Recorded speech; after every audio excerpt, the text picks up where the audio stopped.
राज्याचे परिवहन मंत्री तथा धाराशिव जिल्ह्याचे पालकमंत्री प्रतापराव सरनाईक यांच्याकडे श्री तुळजाभवानी पुजारी मंडळाच्या पुजाऱ्यांकडून ड्रग्ज प्रकरणी तक्रार करताना तुळजापूर पोलीस उपविभागीय अधिकारी आणि पुजारी मंडळाचे अध्यक्ष विपिन शिंदे यांना तुम्ही पालकमंत्र्यांना खोटी माहिती देत आहात, तुमच्यावर कारवाई करावी लागेल अशा शब्दात पालकमंत्री यांच्यासमोर धमकी दिल्याच्या निषेधार्थ तुळजापूर तहसील कार्यालयासमोर श्री तुळजाभवानी पुजारी मंडळ शहरातील विविध पक्ष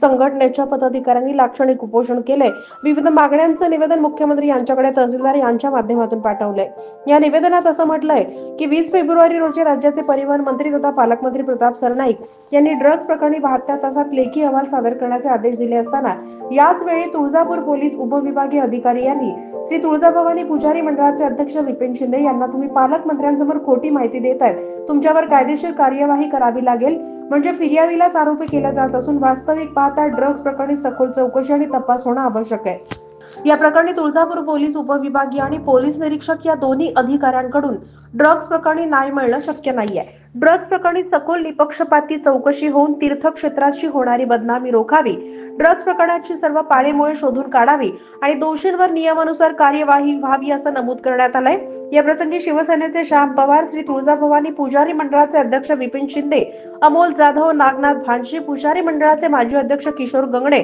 उत्तम अमृतराव, सुनील जाधव, महेश सोबदार, दादा सोनवणे, विजय भोसले, अमर परमेश्वर, सुभाष कदम याचबरोबर श्री तुळजाभवानी पुजारी मंडळाचे पदाधिकारी यांच्यासह विविध पक्ष संघटनेचे पदाधिकारी उपस्थित होते।